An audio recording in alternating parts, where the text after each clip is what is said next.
मैं Manoj Sharma GR academy Asansol से। आज मैं आपको सिखाऊंगा हाउ के आंसर 7 तरीके से कैसे हम लोग लिखते हैं। Answers of how. हाउ का पहला आंसर होता है एडवर्ब प्लस एल वाई। ये सिंगल वर्ड है, एल वाई वाला एडवर्ब, इसे कहते हैं adverb of manner.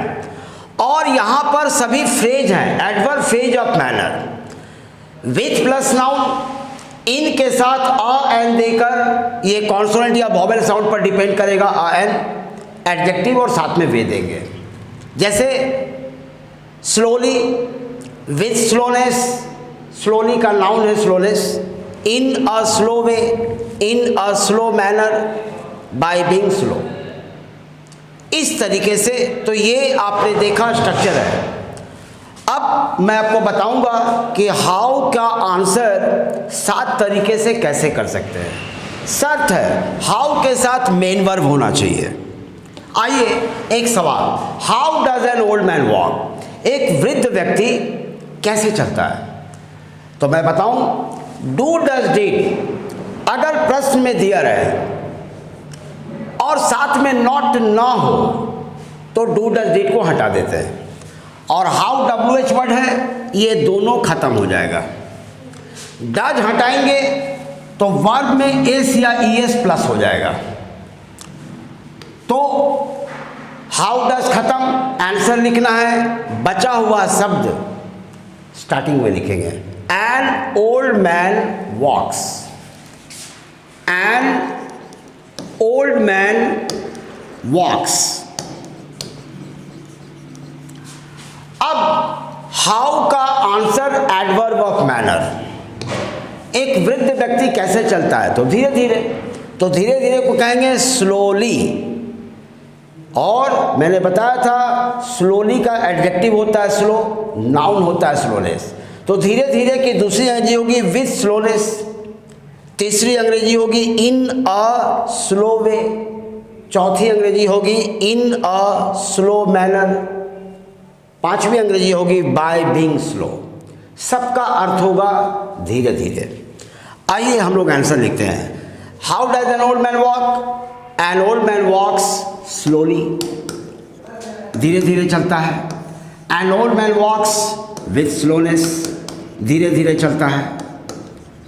N old man walks in a slow way, और वे को हटाकर आप चाहें तो मैनर भी लगा सकते हैं, इन अ स्लो मैनर। और आप चाहें तो बाय बीइंग स्लो भी लिख सकते हैं। पांचों का अर्थ हुआ धीरे धीरे। एक वृद्ध व्यक्ति धीरे धीरे चलता है।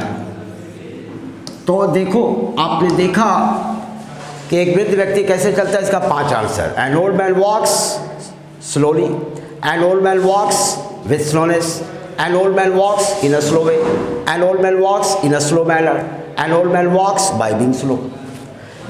ऐसे ही हाउ के 2 आंसर और होते हैं। हाउ के साथ यदि मेन वर्ब हो तो एक आंसर होता है बाय के साथ ING फॉर्म। इसे ग्रामर में कहते हैं जिरंड। प्रीपोजिशन के बाद ING हो तो जिरंड। तो बाय के साथ ING लगाएंगे वर्ब वाला, और बाय के साथ नाउन भी लगा सकते हो। How did he cross the river? एक सवाल मैंने लिखा है, उसने नदी कैसे पार किया? मुझे लिखना है उसने नदी पार किया तैरते हुए, या उसने नदी पार किया नाव से। तो हमारा आंसर हाउ डिड खत्म, मैंने बताया था डू डज डिड गायब हो जाता है नॉट नहीं रहने पर। बचा हुआ शब्द डिड को हटाओगे तो वर्ब पास्ट हो जाएगा, इसमें हम लोग ed जोड़ देंगे। क्रॉस का पास्ट होता है क्रॉस्ड। बचे हुए शब्द को स्टार्टिंग में, He crossed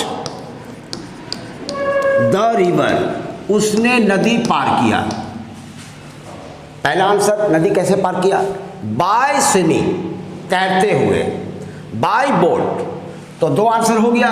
He crossed the river by swimming, या he crossed the river by being he crossed the river by boat।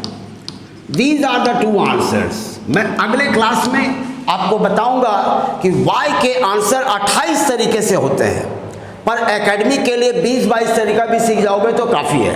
That's all for the day. पसंद आए तो लाइक कीजिए, सब्सक्राइब कीजिए ताकि अपडेटेड वीडियोस आपको मिलता रहे। Bye bye.